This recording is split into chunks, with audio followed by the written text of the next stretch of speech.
ಇರುವಂತವ್ರನ್ನ, ಯಾಕಂದ್ರೆ ಬಹಳಷ್ಟು ಅಳೆದು ತೂಗಿ ನೋಡಿ ಇವರನ್ನ ನಾವು ತೆಗೆದುಕೊಂಡಿದ್ದೀವಿ. ಹೋಮ್ ಗಾರ್ಡ್ಸ್ ದಲ್ಲಿ ಟ್ರೈನಿಂಗ್ ತಗೊಂಡಂತವ್ರನ್ನ 4 ಜನರನ್ನ ನಾವು ಅಕ್ಕಪಡೆಗೆ ತಗೊಂಡಿದ್ದೀವಿ. ಜೊತೆಲಿ 2 ಮಹಿಳಾ ಪೊಲೀಸರು ಇರ್ತಾರೆ, ಒಬ್ರು ಕಾನ್ಸ್ಟೇಬಲ್ ಆಸ್ ಅ ಡ್ರೈವರ್ ಅಂತ ಇರ್ತಾರೆ.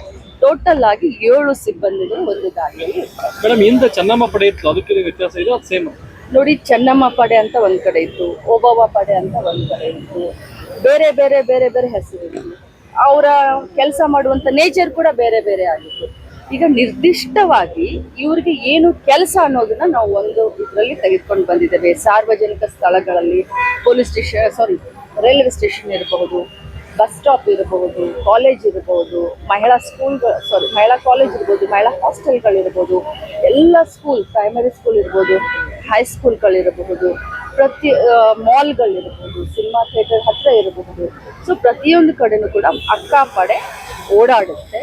ಜೊತೆಯಲ್ಲಿ ಹೆಲ್ಪ್ ಲೈನ್ ಕೊಟ್ಟಿದ್ದೀವಿ. 181 ಪೊಲೀಸ್ ಇಲಾಖೆಯಿಂದ ಹೆಲ್ಪ್ ಲೈನು, 1098 ನಮ್ಮ ಇಲಾಖೆಯಿಂದ ಹೆಲ್ಪ್ ಲೈನ್ ಕೊಟ್ಟಿದ್ದೀವಿ. ಯಾರೇ ಫೋನ್ ಮಾಡಿದ್ರು 5 ನಿಮಿಷದ ಒಳಗಡೆ ನಾವು ರೆಸ್ಕ್ಯೂ ಮಾಡುವಂಥ ಕೆಲಸವನ್ನ ನಾವು ಮಾಡ್ತೀವಿ. ಭಾಳಷ್ಟು ಮಾಡರ್ನೈಸ್ಡ್ ಆಗಿ ಟೆಕ್ನಾಲಜಿಯನ್ನು ಯೂಸ್ ಮಾಡ್ತಾ ಇದ್ದೀವಿ. ಇದು ಬರೀ ಮಹಿಳಾ ಮಕ್ಕಳ ಕಲ್ಯಾಣ ಇಲಾಖೆ ಅಷ್ಟೇ ಅಲ್ಲ, ಗೃಹ ಇಲಾಖೆಯ ಸಂಯುಕ್ತ ಆಶ್ರಯದಲ್ಲಿ 2 ಜೊತೆ ಕೂಡಿ ಮಾಡ್ತಾ ಇದ್ದೀವಿ. ಈ ಎಲ್ಲ ಸಿಬ್ಬಂದಿಗಳಿಗೆ ಮಹಿಳಾ ಮಕ್ಕಳ ಕಲ್ಯಾಣ ಇಲಾಖೆ ಪೇಮೆಂಟ್ನ ಮಾಡುತ್ತೆ ಎವ್ರಿ ಮಂತ್. ಜೊತೆಯಲ್ಲಿ ಏನು 2 ಸಿಬ್ಬಂದಿಗಳನ್ನ ಮತ್ತು ಒಬ್ಬ ಡ್ರೈವರ್, ಪೊಲೀಸ್ ಕಮ್ ಡ್ರೈವರ್ನ ಏನು ಕೊಟ್ಟಿರ್ತಾರೆ, ಅದಕ್ಕೆ ಗೃಹ ಇಲಾಖೆ ಪೇಮೆಂಟ್ ಮಾಡುತ್ತೆ.